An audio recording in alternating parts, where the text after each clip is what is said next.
Olá pessoal, comandante Leonardo Matos aqui, nosso Conexão Geo número 352, hoje sexta-feira, 5 de setembro de 2025, trazendo para vocês, como toda sexta-feira, a síntese da geopolítica da semana, os principais eventos, minha análise sobre essa complicada geopolítica internacional. Como sempre, no início, lembrando a vocês que ao final, caso vocês gostem, deixem lá a avaliação de vocês, seus comentários.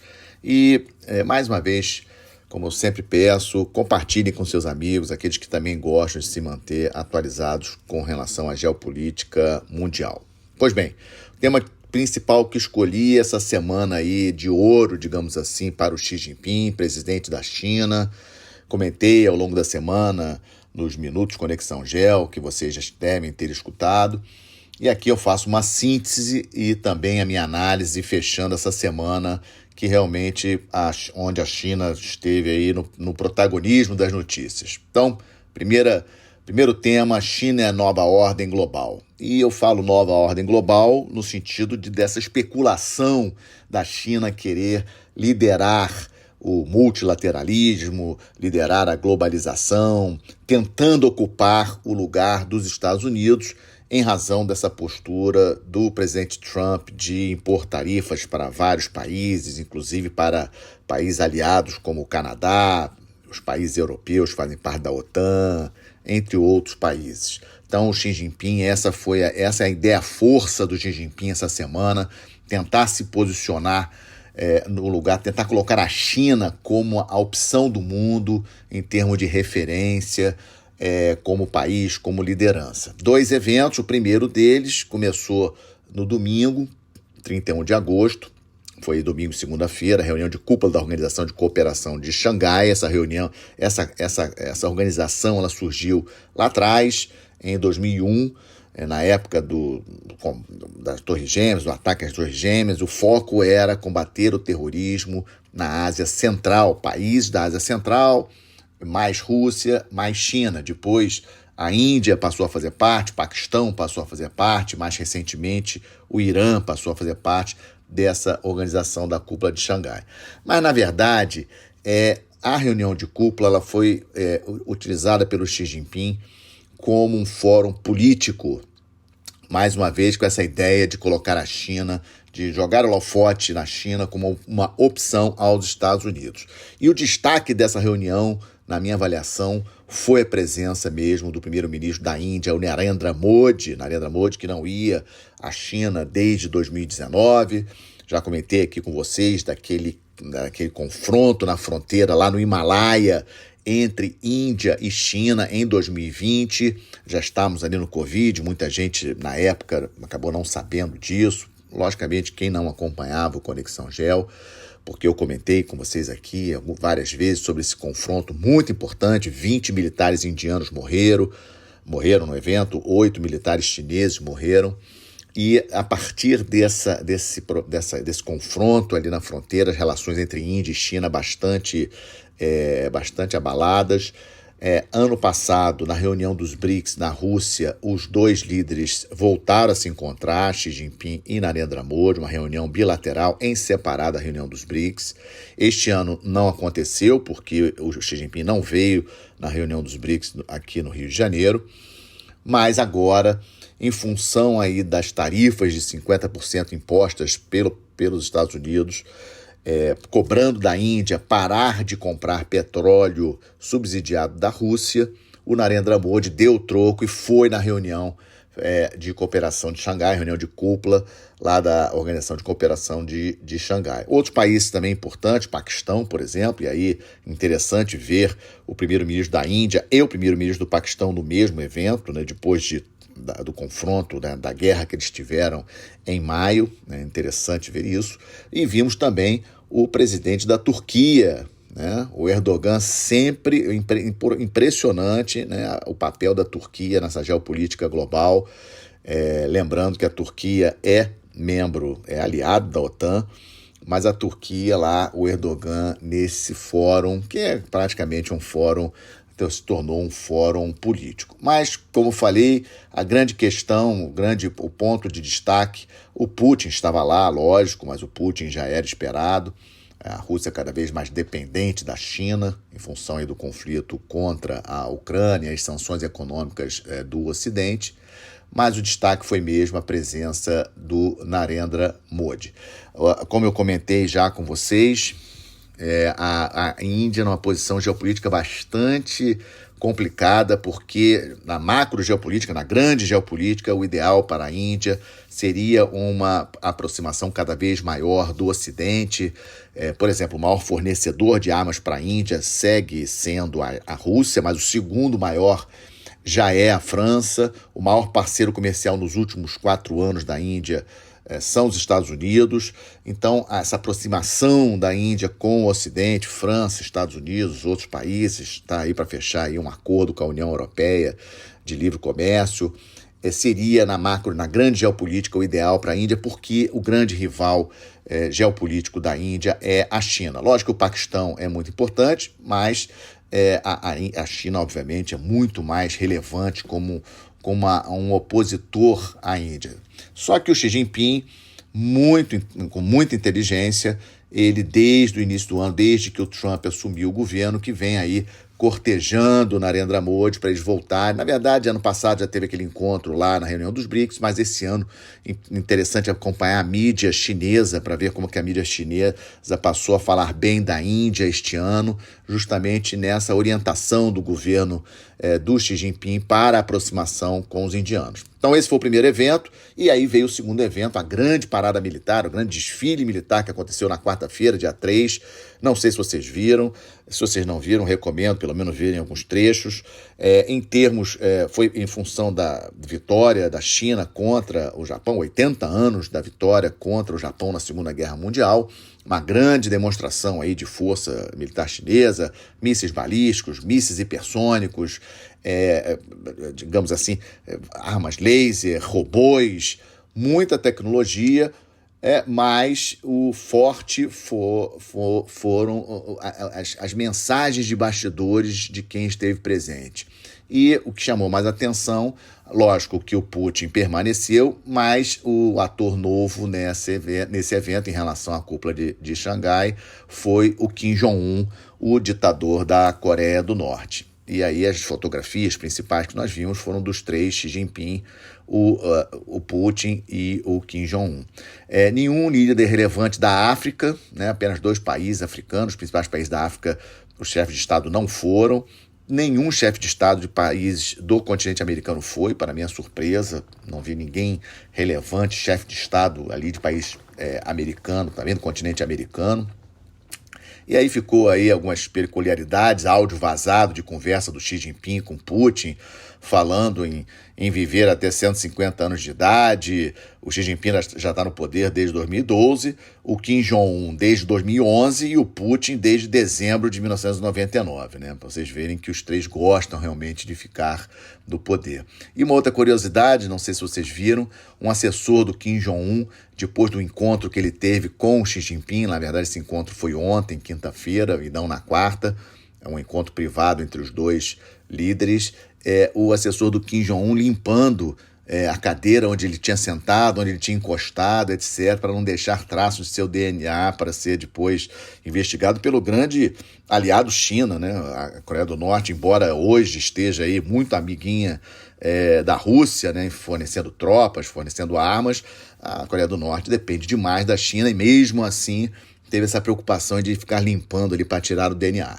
Somando os 2 eventos, o que ficou claro para mim é que os laços entre China e Rússia estão cada vez mais fortes, né? Se o Kissinger e o Brzezinski estivessem vivos, eles iam ter digamos assim, ia ter um colapso os 2, porque é algo que os 2 sempre falaram, de que China e Rússia juntos, muito ruim para os Estados Unidos.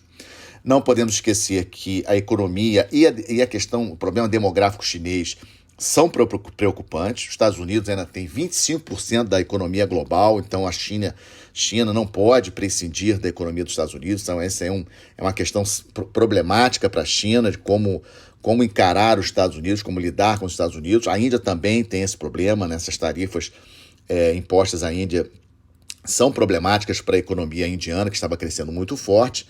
E em relação ao Brasil, o governo ficou, na minha avaliação, que o governo federal ficou preocupado em encerrar as tensões com os Estados Unidos e mandou apenas o assessor para assuntos internacionais do presidente, o embaixador Celso Amorim, foi que compareceu no desfile do dia 3. Uma semana como essa, na minha avaliação, só reforça o que venho afirmando sobre a urgência de avançarmos no desenvolvimento de polos de alta tecnologia aqui no Brasil, tecnologia dual para emprego, tanto pelas Forças Armadas brasileiras, como também pela iniciativa privada de uma maneira geral. Não tem problema nenhum nós sermos um campeão de commodities, mas nós não podemos ficar apenas nisso. Segundo tema importante dessa semana, a pressão dos Estados Unidos sobre a Venezuela aumentando. Na terça-feira, 2 de setembro, a Marinha Americana afundou uma embarcação lotada de entorpecentes. As imagens dão a entender isso, matando 11 pessoas que estavam a bordo. Os Estados Unidos afirmaram, a nota americana, do governo americano afirmou que eram narcoterroristas que tinham saído da Venezuela e estavam indo em direção aos Estados Unidos. Naquela embarcação não dava para chegar nos Estados Unidos, né? Ou seja, a distância entre Venezuela e Estados Unidos, naquela embarcação eles não iam chegar, teriam que ir parar em outra ilha no meio, ou teriam outra embarcação ali de apoio para chegar até lá.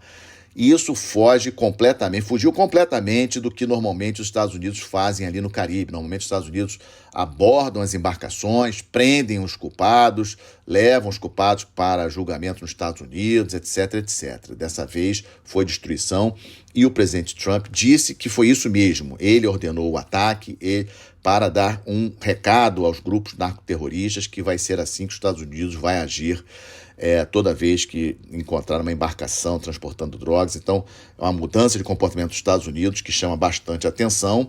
Na minha avaliação, depois que o governo dos Estados Unidos passou a considerar o Trem de Aragua, né, esse grupo narcotraficante lá da Venezuela, como um grupo terrorista, nós estamos vendo aí um comportamento parecido com a época da Guerra ao Terror, né, que foi imposta a partir de 2001, do ataque às Torres Gêmeas, quando os Estados Unidos atacavam com drones qualquer lugar onde estivessem terroristas ou pessoas consideradas terroristas. Inclusive tinha um kill list que o presidente americano sempre aprovava, ratificava de quais pessoas. Então, toda vez que os drones americanos identificavam uma dessas pessoas consideradas como terroristas, os Estados Unidos atacavam ali, obviamente matavam aquela pessoa e qualquer outra pessoa que estivesse em volta. Essa foi a Guerra ao Terror. E está aparecendo a mesma coisa agora com relação aos narcotraficantes, e não vou estranhar se daqui a pouco tivermos alguns desses narcotraficantes considerados terroristas indo para a base dos Estados Unidos lá em Guantánamo, como foi na Guerra ao Terror. Já aquele grupo de assalto anfíbio do USS Iwo Jima, vocês lembram? 3 navios anfíbios, levando aí 2.200 fuzileiros navais americanos. Essa semana eles ficaram fazendo treinamento de operações anfíbias ali em Porto Rico, né? Não se aproximaram muito ali das águas da Venezuela, mas, obviamente, estamos aí acompanhando, lógico que pela mídia aberta, então não temos aí detalhes sobre o que eles vão fazer com esses fuzileiros. Uma das preocupações que eu tinha era de que talvez a presença dos navios de guerra dos Estados Unidos ali nas águas, proximidade das águas venezuelanas, fosse em relação às eleições na Guiana. As eleições na Guiana ocorreram na segunda-feira. O atual presidente foi reeleito, o resultado saiu quarta-feira e não tivemos nenhum problema. A Venezuela não tentou nada, obviamente.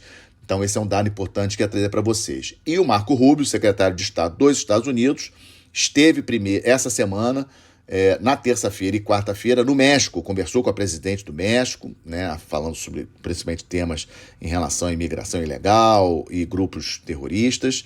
E é interessante que o ataque àquela embarcação foi no dia 2, quando o Marco Rubio estava no México, né, só para a gente registrar essa coincidência, digamos assim. E na quinta-feira, ontem, o Marco Rubio esteve com o presidente do Equador e o governo americano. Ontem também ele considerou 2 gangues equatorianas como grupos terroristas e o presidente do Equador, em redes sociais, celebrou esse evento, ou seja, confirmando aí, ratificando a decisão dos Estados Unidos de considerar esses 2 grupos como grupos terroristas. As perguntas que ficam no ar: quanto tempo esses navios da Marinha dos Estados Unidos vão ficar nas águas ali, proximidade das águas da Venezuela, se vão fazer como mais ou menos um bloqueio naval, tentando interceptar ali, tentando asfixiar essa fonte aí de riqueza aí para o governo do Maduro, segundo os Estados Unidos, né, que considera o Maduro como chefe aí do grupo narcotraficante, se vão tentar alguma ação em terra contra esses grupos narcoterroristas, porque realmente uma ação para capturar o Maduro eu considero aí fora de propósito, porque levaria à morte de muitos americanos. Não acho que o presidente Trump está interessado numa ação como essa nesse momento. E eu acho, e também como conclusão é que para nós, né, nós precisamos articular melhor as operações de combate ao narcotráfico aqui no nosso território, incluindo na nossa Amazônia Azul, nesse espaço marítimo aí de 5,7 milhões de quilômetros quadrados, esse marzão que nós temos aí como responsabilidade, e incrementar as operações interagências, ou seja, as Forças Armadas junto com as agências como Polícia Federal e outras agências, uma melhor integração na parte de inteligência, ações coordenadas e aumentar a presença das Forças Armadas na região norte, especialmente na área da foz do Rio Amazonas. Aquela região ali me preocupa bastante. Nós temos que aumentar a presença dos navios da nossa esquadra por lá, também Força Aérea, Exército Brasileiro, fazendo várias ações ali conjuntas naquela região, porque vocês imaginam daqui a pouco a possibilidade de navios dos Estados Unidos começarem a fazer operações contra narcotráfico dentro da nossa Amazônia Azul. E aí como é que vai ficar? Então, acho que nós temos que agir antes que isso aconteça, né? Nós temos ainda mais 3 anos e meio do governo do presidente Trump. Ele pode, sim, dar essa determinação dos navios dos Estados Unidos começarem também a patrulhar outras águas, sem serem apenas as proximidades das águas da Venezuela, para combater o narcotráfico. É algo que nós temos que ficar de olho. Bom, estamos de olho, logicamente, conflito Rússia e Ucrânia. Os ataques entre os dois países prosseguem, com a Ucrânia focando nas refinarias russas, a Rússia com mísseis, com drones, né? E o avanço terrestre lá em Donetsk, que continua muito pouquinho. Há uma expectativa aí da Rússia tentar mais alguma coisa ainda nessas próximas semanas, aí, mais ou menos 5 semanas, 6 semanas, que ainda vai ter condições razoáveis, porque quando chegar em novembro, aí qualquer ação em terra já vai ficar mais prejudicada naquela região com a chegada, com a proximidade, né, da chegada do inverno, final do outono, quase chegando no inverno, já vai ser mais difícil de qualquer ganho no terreno, né? Putin tentando aproveitar essa pausa que o Trump deu, né? Fica essa questão aí de quanto tempo o Trump vai deixar. O Putin, essa semana, deu declaração que está aberto a receber o Zelensky lá em Moscou para conversar, vejam bem, né? Ele aceita falar com o Zelensky, mas o Zelensky tem que ir a Moscou. Obviamente que o Zelensky não vai a Moscou, os dois países estão em guerra, não faz sentido nenhum o Zelensky ir para Moscou, né? O Putin realmente impressionante ele ter falado algo assim. E também essa semana a questão lá da ida lá do Putin na China e tudo, então reforçou essa proximidade com a China, de Rússia com a China, cada vez mais próximo, isso aí bastante relevante. E o outro evento também importante em relação ao conflito Rússia e Ucrânia, a reunião de ontem lá em Paris, que o presidente Macron celebrou, presença de 30 chefes de Estado, alguns estavam presenciais lá fisicamente lá na França, lá em Paris, outros estavam por videoconferência, e até o presidente da Ucrânia estava lá presente, o Zelensky. O presidente Trump entrou por videoconferência, e o que temos da fala do Trump é que ele voltou a criticar os países europeus que ainda compram petróleo e gás da Rússia.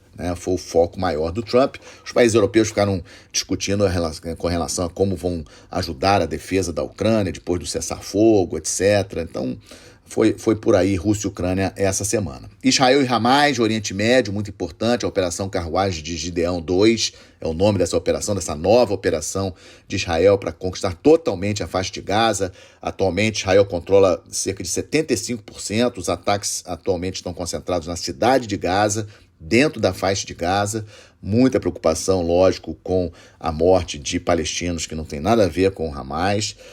E também, em paralelo, a França, Macron, acertou com a Arábia Saudita a coordenação de um novo evento, um grande evento, lá em Nova York, na ONU, no dia 22 de setembro, um dia antes do início dos discursos, aqueles discursos de abertura da Assembleia Geral das Nações Unidas. Vai acontecer no dia 23 de setembro. E aí, no dia 22, a França e a Arábia Saudita vão conduzir um evento especial sobre a criação do Estado palestino. Atualmente, 147 países do mundo já reconhecem o Estado palestino. A Bélgica anunciou que vai reconhecer o Estado palestino lá durante a Assembleia Geral da ONU, né? A novidade da semana foi a Bélgica, dizendo que vai reconhecer o Estado palestino também, e a França, junto com a Arábia Saudita, coordenando esse evento no dia 22 de setembro. Essas são as novidades, Israel e Hamas. Japão e Coreia do Sul, muito interessante. Primeira vez que os dois líderes dos dois países se encontram e divulgaram uma nota conjunta. É a primeira nota conjunta de Japão e Coreia do Sul em 17 anos. Eu não sabia disso. Quando vi a notícia, quis logo trazer aqui para vocês, mostrando aí Coreia do Sul e Japão, que antes só se juntavam quando os Estados Unidos estavam, né, presentes, e os Estados Unidos é que brigava por essa coordenação entre Japão e Coreia do Sul. Muito interessante a gente observar Coreia do Sul e Japão tentando coordenar as ações, então algo também para nós ficarmos de olho, porque isso não é normal. Também estamos de olho na crise política da França. Na segunda-feira, dia 8 de setembro, ocorrerá aí uma votação no parlamento francês e provavelmente o primeiro-ministro francês, o François Bayrou, vai cair. E aí o Macron vai ter que novamente escolher um novo primeiro-ministro. Os partidos mais de direita na França estão pedindo aí a cabeça do Macron, que é que ele dissolva o parlamento, convoque novas eleições. Então a situação política na França é bastante frágil, e isso explica um pouco porque o Macron está tão preocupado em fazer reunião sobre Ucrânia, fazer evento lá em Nova York em relação à Palestina, porque a situação dentro da França está muito difícil. E acho que vai ser muito difícil o acordo União Europeia e Mercosul sair, porque a França vai ser um país que não vai aprovar. E crise política também nos nossos irmãos argentinos, problemas aí, denúncia de corrupção do governo do Javier Milei, e também teremos eleições legislativas na província de Buenos Aires, que é a mais importante da Argentina, neste domingo. Teremos eleições legislativas gerais na Argentina em outubro, e esse conjunto aí, mas principalmente a questão aí das denúncias de corrupção no governo do Milei, levaram aí uma disparada do dólar. O Tesouro argentino teve que intervir para segurar o dólar, e não é bom isso, né? Para nós também, a Argentina é o nosso terceiro maior parceiro comercial, segunda maior economia da América do Sul. É muito importante para nós que nossos vizinhos sigam se recuperando economicamente. Então, estamos de olho na situação da Argentina. E também de olho, para fechar, de olho no Haiti, Estados Unidos e Panamá. Eu já tinha comentado isso com vocês. Essa semana voltaram a insistir para que aquela força policial do Quênia suba para 5.500 militares, né, policiais militares do Quênia. Atualmente a autorização é para 2.500, mas os recursos enviados só permitem que o Quênia mantenha 1.000 policiais lá. Isso não é suficiente. Aquelas gangues lá no Haiti ocupam praticamente 90% da capital do Haiti, Porto Príncipe, ou seja, um absurdo. E aí Estados Unidos e Panamá, lá no Conselho de Segurança da ONU, tentando aí uma nova resolução para elevar o número do efetivo para 5.500 policiais quenianos. Vamos ver se isso é aprovado. A situação no Haiti segue bastante tensa. E como sempre, fechando, notícia boa dessa semana: o Brasil superou no mês de julho, pela primeira vez na história, a marca dos 5 milhões de barris de petróleo e gás produzidos, né? Ou seja, um recorde, um valor muito significativo, uma notícia muito boa. Só de petróleo especificamente, quase 4 milhões, 3 milhões 959 mil barris diários, quase 4 milhões de barris diários de petróleo. Importante para a economia brasileira, gera também royalties para os municípios, né, para os estados lindeiros a essa produção. Então essa foi a boa notícia da semana que quis trazer para vocês, fechando mais um Conexão Gel 352. Se gostaram, deixe seus comentários, deixe a sua avaliação, mas principalmente compartilhem com seus amigos. Um excelente final de semana, uma boa semana, até a próxima sexta-feira. Muito obrigado.